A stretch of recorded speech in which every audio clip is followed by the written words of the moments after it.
Well, I'm on the farm today. It's a breezy afternoon, beautiful day. We had some rain yesterday. It was cold.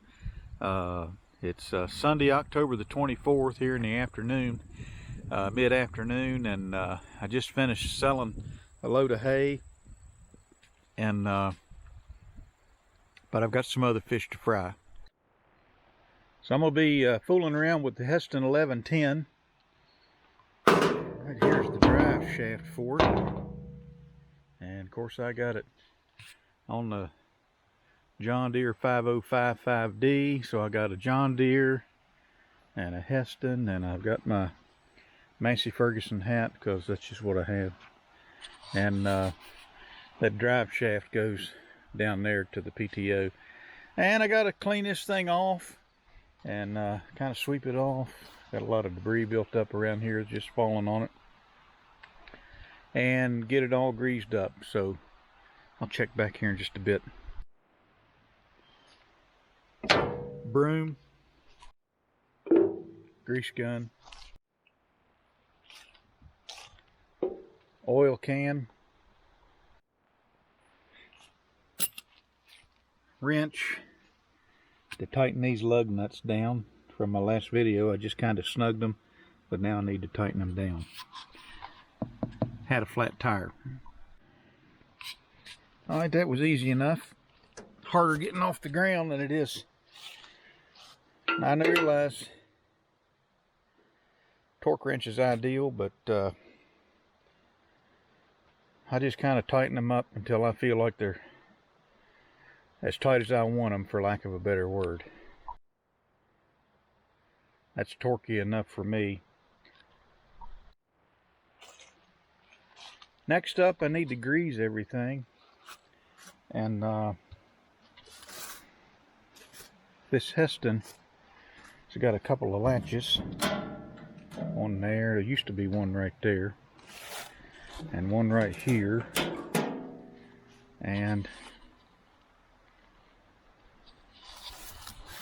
let me set this camera.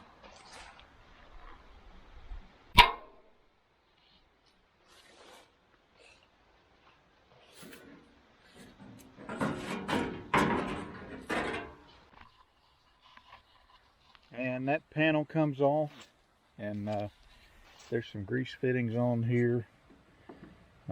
Might need to tighten up that a little bit. This is the half sway bar drive. There's a gearbox here, and it drives these pulleys, and then it's almost like a flywheel with an eccentric bearing on it, and then that moves back and forth as it spins. It basically moves back and forth, and it causes this sway bar to go back and forth like that, and as it does, it drives that sickle in and out. It's extremely simple. And then let's see here if I can get into it. I need a screwdriver. I'll come back. Alright, so these things turn like a quarter turn, as I recall.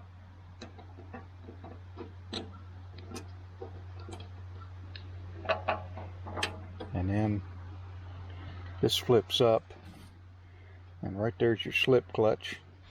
And then obviously this U-joint needs to be greased, and I was thinking there was a grease zerk on that carrier bearing, but I don't see it. I don't see one. Hopefully it's okay.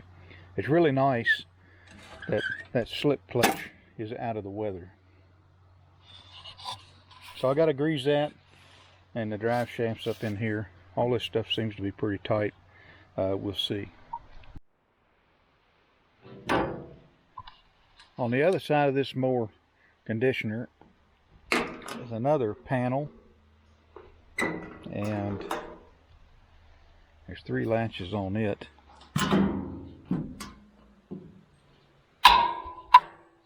Looks like a big bee nest down in there. Hopefully it's not alive.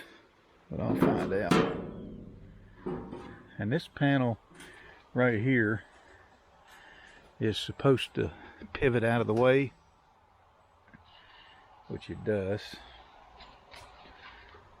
I don't think there's any wasps on that nest right there, so I'll kind of knock it off if I can.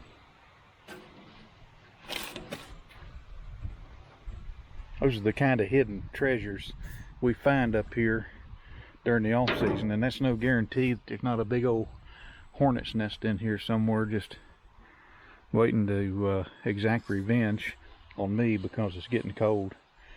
So this is the reel drive belt, and it drives that reel, and it's easy to get on and off. I actually replaced it. I believe I replaced this. If I didn't, I've got one. And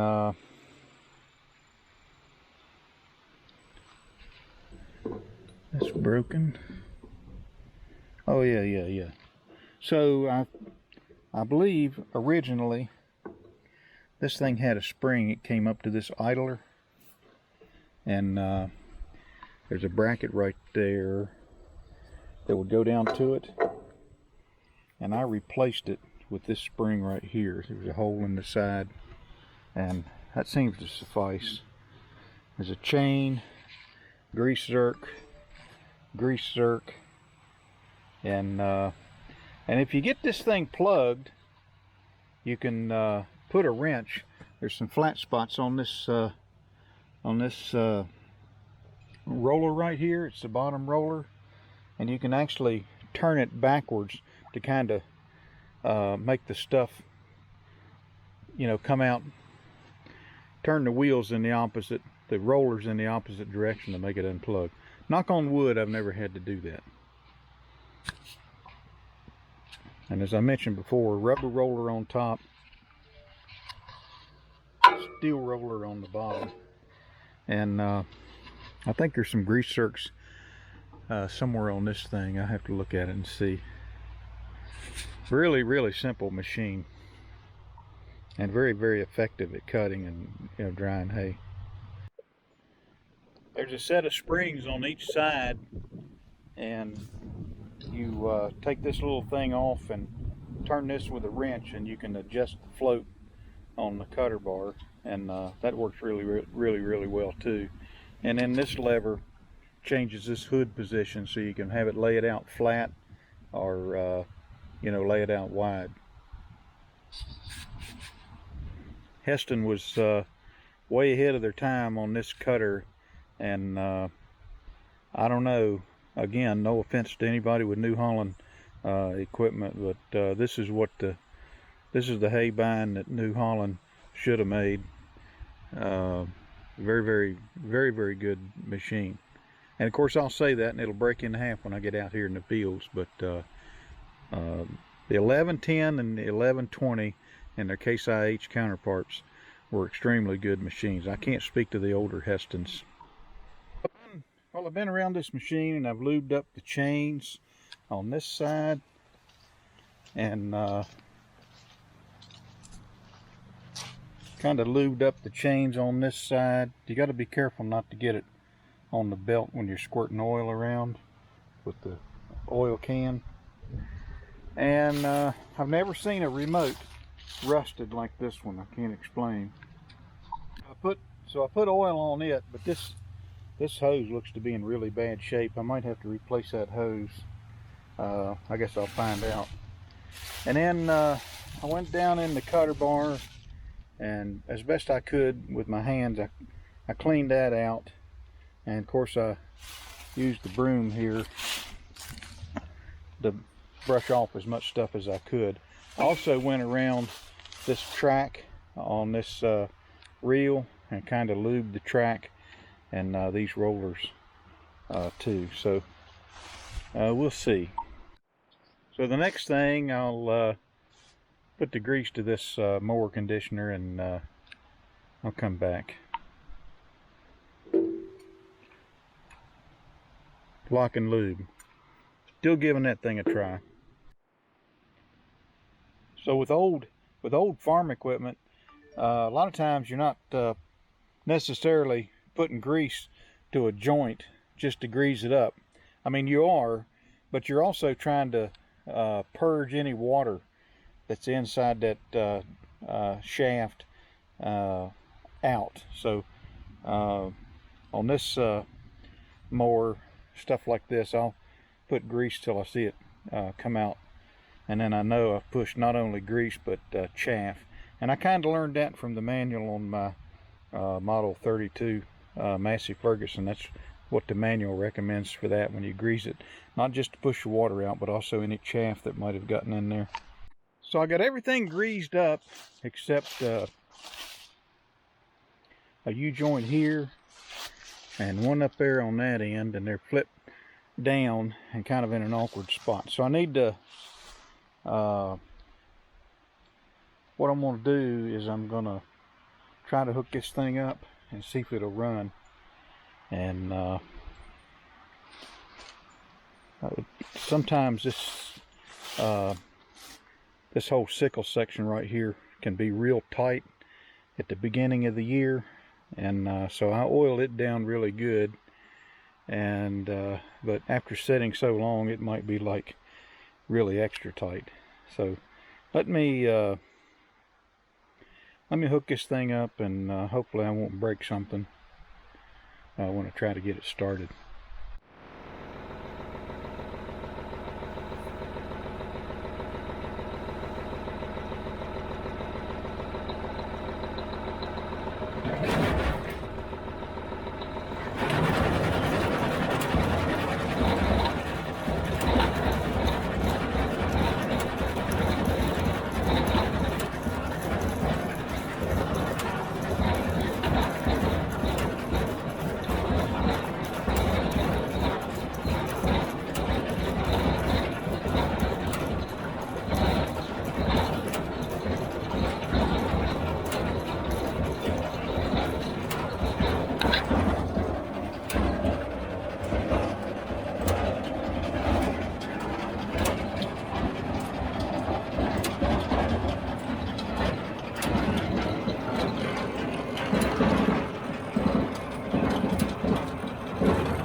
That's the half sway bar right there.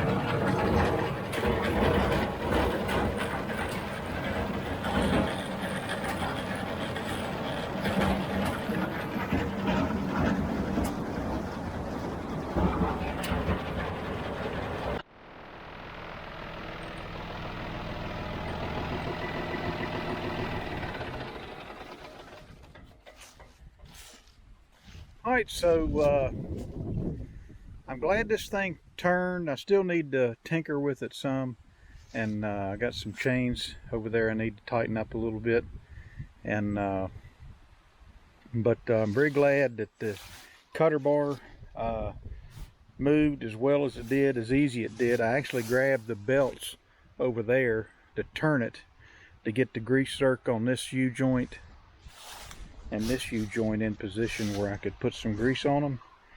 And so what I need to do now, I need to pull this thing out of the way. I'm kind of out of time for today to tinker with it, but you know, I feel like I'm kind of almost there with this thing. Anything can break, you know. This thing was made, I want to say this machine was made around 1981, 1982. So obviously it's got some age on it. But